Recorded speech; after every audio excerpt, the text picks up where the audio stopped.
지난 한 주간 부동산 이슈 또 집값 흐름에 대해서 짚어보겠습니다. 네, 도시와 경제 송승현 대표 나와 계십니다. 어서 오세요. 네, 안녕하세요. 네. 자, 어제 금통이 있었고 기준금리는 그냥 연 2.5% 동결이었는데 한은의 논리는 집값 상승하고 가계 대출 증가 우려 때문에 네. 추가 금리 인하는 좀 이렇게 네. 그거 한다 하는 거죠. 어떻게 보셨어요, 그 한은 논리를? 우리나라가 역시 부동산에 대한 그 비중 자체가 굉장히 높다 보니까 네. 아무래도 좀 신중하게 접근을 한 것 같은데 결국 이제 결단을 해야 되는 거겠죠.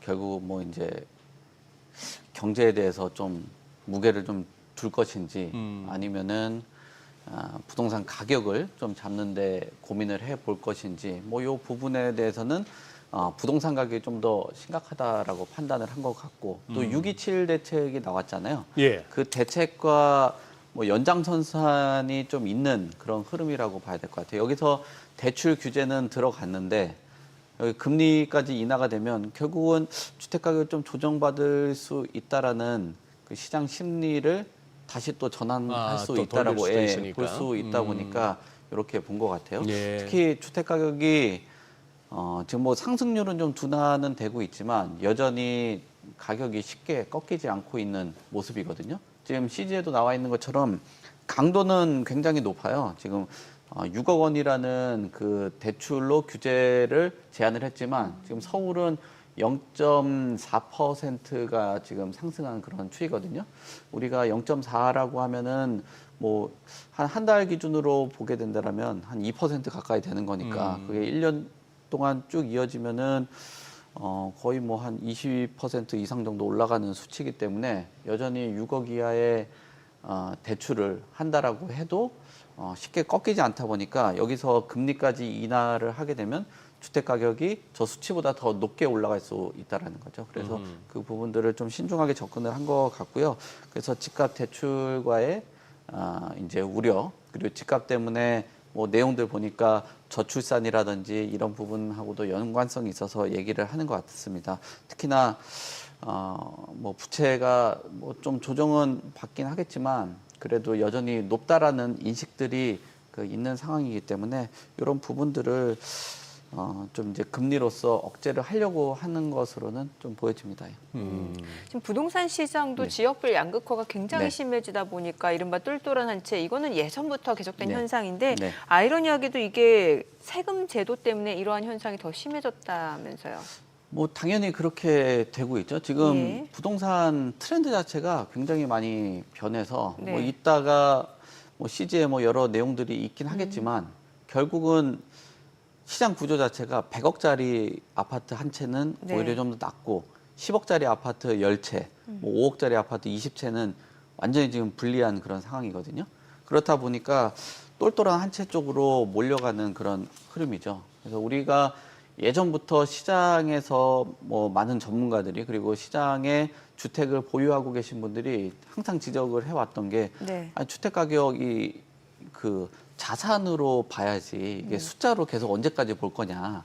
그리고 한 5억짜리 집에 사시는 분하고 강남에 3, 40억짜리 전세 사시는 분하고 네. 누가 더 이제 글쎄. 자산 여력이 있고 또 부자냐 예, 이렇게 보는 예. 거예요. 한쪽은 또 무주택자거든요. 예. 거기에 청약을 또 대기하면서 계속 누적되는 예. 그런 수요들. 그래서 이런 똘똘한 한 채 쪽으로 수요 쏠림세가 있는데 그 중에서도 우리나라에 항상 문제가 되고 있는 그 세금 문제 이런 부분들이 있습니다. 지금 세금 제도 자체가 고가주택 하나를 갖고 있는 사람들한테는 훨씬 더 유리한 환경이기 때문에 지금 이런 지적들이 계속 나오고 있는 것 같고요. 주택 수에 따라서 양도소득세라든지 취득세들이 정해지다 보니까 그런 것 같습니다. 지금 CG에 나와 있는 것처럼 10억짜리 아파트 강남을 20억에 이제 양도를 했을 때 한 5억 정도 오른 거잖아요. 1주택자는 6천만 원 좀 넘게 되지만 2주택자는 3억 정도 가까이 되는 거죠. 그러니까 주택을 사서 부동산 경비하고 기타 경비하고 나가고 그다음에 집 좀 수선 보고 이사하고 하면은 사실 2주택자는 그렇게 남는 게 별로 없어요. 그러니까 1주택자 중심으로 흘러가게 되고 또 집을 여러 채 갖고 계신 분들 같은 경우는 저렇게 하면 이제 남는 게 별로 없다라고 판단을 해서 그런지 좀 가격을 좀 낮춰서 증여를 한다든지 다른 우회 방법들 그리고 양도세가 좀 낮아지는 그 시점까지도 기다리는 그런 구조다 보니까 저런 뭐 현상들이 나타나고 있는 거죠. 그래서 지금 주택에 대한 뭐 이제 이주택자 문제, 저 강남뿐만 아니라 지금 나와 있는 것처럼 강남이 문제가 아니라 또 서울하고 지방 같은 경우 보면 12억짜리 아파트를 한 채 갖고 있는 분이 이제 집값이 50% 오르고 6억짜리 두 채 갖고 있는 분들이 50% 올라갔다라고 하면은 저 지금 그 서울에서 한 채 갖고 있는 사람이 올라갔다고 해도 이제 뭐 세금 한 푼도 안 내는 구조고 지방에 있는 분이 6억짜리 두 채 갖고 있는 사람은 양도세 이제 7천만 원을 내다 보니까 저런 문제점들이 발생이 되는 거죠. 그러니까 투자적인 접근으로 본다든지 거주적인 접근으로 보더라도 서울 쪽에 똑같이 50% 오르고 더 오를 수 있다라는 기대감들도 갖고 있는 그 지역의 아파트 서울을 단순한 저 표만 봐도 선택을 당연히 할 수밖에 없는 구조잖아요. 저 7천만 원 저게 쉽게 모으기도 어려운 돈이고 그러다 보니까 뭐 양도소득세 결정 과정이 저렇게 되는데 단순히 저것뿐만 아니라 장기적으로 보유를 하면은 3년 이상 보유하면은 12% 그리고 연 4% 하면은 40% 그리고 거주를 또 10년 정도 하면은 40% 받아서 최대 또 80%까지도 장기 보유 특별 공제를 또 받거든요.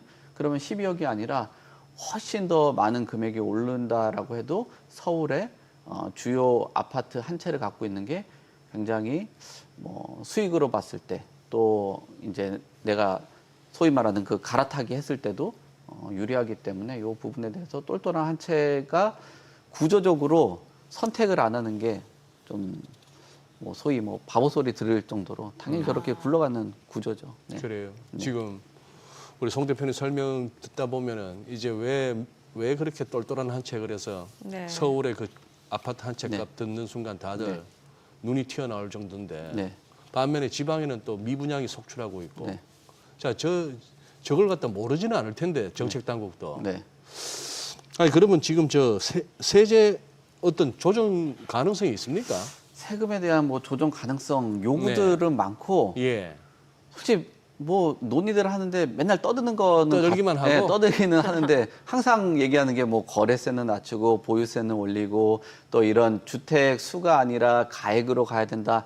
계속 뭐 공개적으로 논의만 되고 있고 시장에서도 항상 요구를 하고 지방에 계신 주택을 여러 채 보유하고 계신 분들 다주택자분들도 요구를 하는데 모르겠어요. 계속 떠들고 거기 계신 분들이 똘똘한 한 채들을 다 갖고 계셔가지고 그럴 수가 있겠네. 그런 건지 뭐 이게 맨날 얘기하고 뭐 소위 그 떠들기는 하는데 실현되지는 않는 거에 따라서 많은 그 세금을 바라보고 계신 분들이 저 사람들 봐라 저거 자기네들 그 항상 보면은 재산 보면은 다 거기 좋은 동네 좋은 아파트 다 갖고 있네 하면서 안 좋게 볼 수밖에 없는 거죠. 그렇게 합리적으로 뭐 의심을 하는 그런 상황들이 계속 연출이 되고 있다. 근데 이게 무슨 뭐 꼭 집값의 문제뿐만 아니라 서로 또 유기적으로 연결되는 게 이런 것들이 해결돼 줘야만이 소위 말하는 똘똘한 한 채 서울과 지방의 양극화 뭐 이런 것들이 좀 해결이 돼 줘야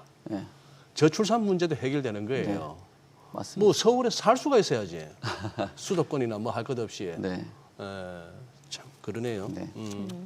아니 분양가 상한제 부작용도 얘기 많이 나오고 있다 보니까 이게 분양가 상한제 제도 자체를 뭐 폐지해야 된다 이런 얘기도 나온다면서요. 지금 분양가 상한제에 대해서 가격들은 계속 오르고 뭐 로또 그 청약들만 양산이 되고 집을 지금 이제 로또만 보면서 아까 똘똘한 지역에 아파트를 사시는 분도 있고 또 똘똘한 지역에 전세로만 거주하고 계신 분들이 계속 모여든단 말이에요. 그 소위 말하는 시세보다도 굉장히 저렴한 데 들어가려고 하는 곳들.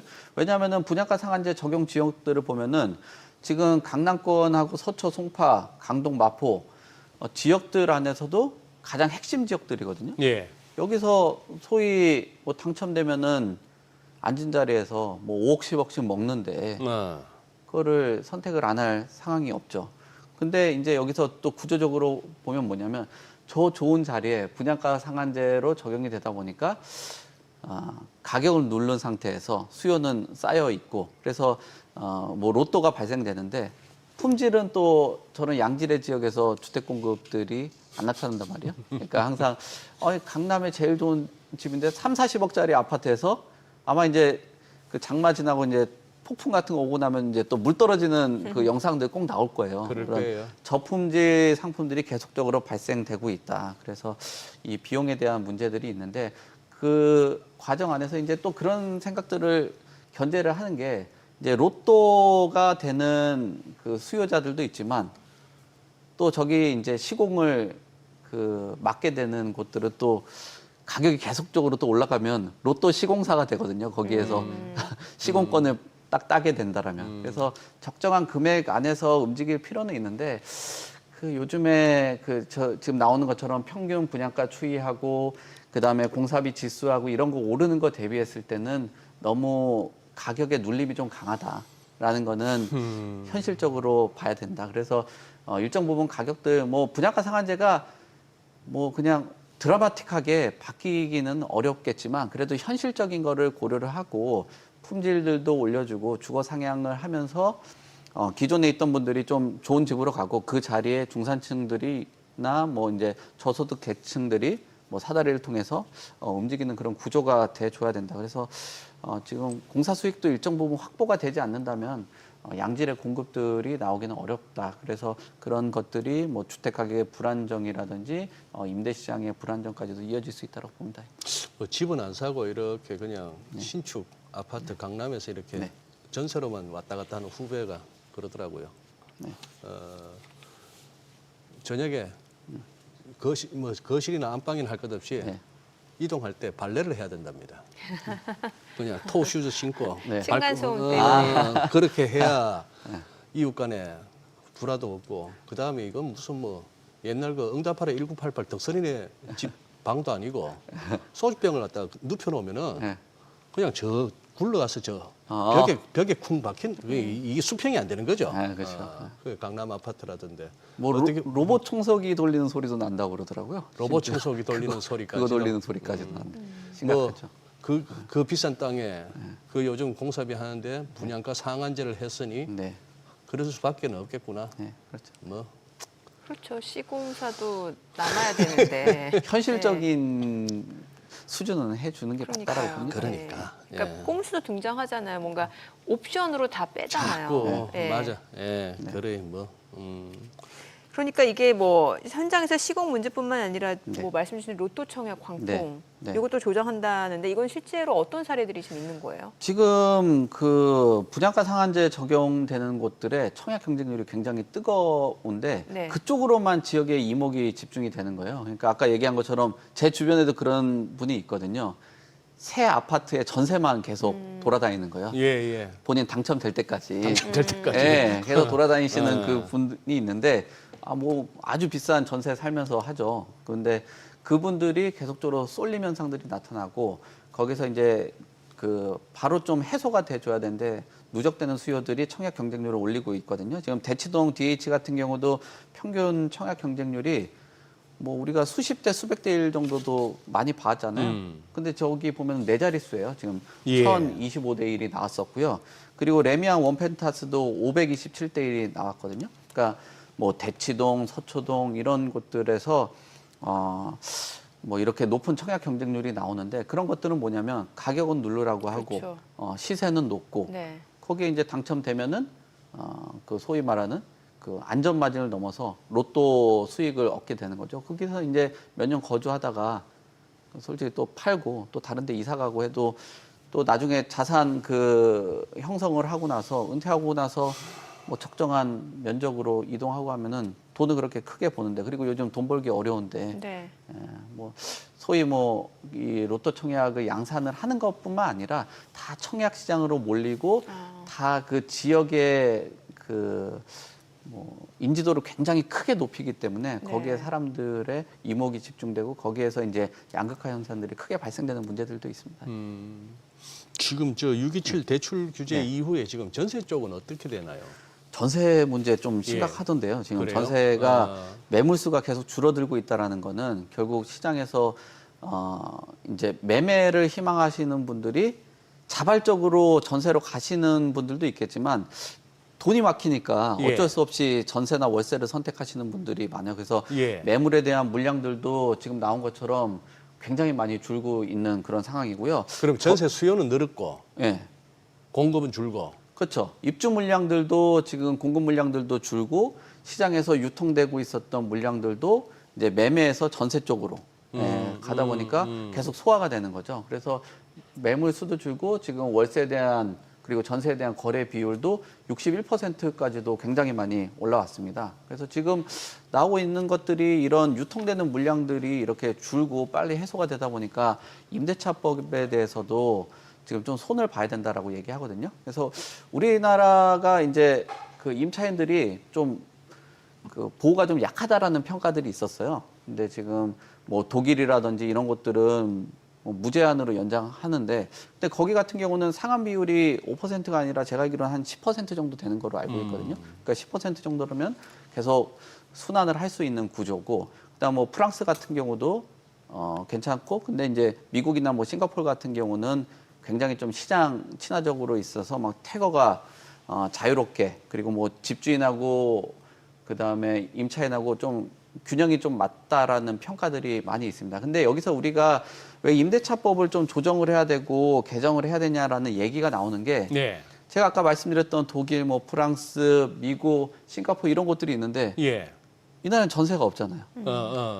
그래요. 그러니까 걔네 나라 거를 따라 하려고 해도 비슷하게 따라 하는데 그 나라는 월세제도 중심인데 우리나라는 월세에다가 전세까지 있다 보니까 그렇게 급진적으로 손을 보고 졸속으로 넘어가고 이러는 부작용에 대해서 얘기가 나오고, 그 청구서가 지금 이런 그 전월세 부족, 그다음에 임대 시장의 불안정으로 지금 나오고 있다라고 볼 수 있을 것 같습니다. 네, 오늘 예. 내용 여기까지 듣겠습니다. 잘 예. 들었습니다. 고맙습니다. 감사합니다.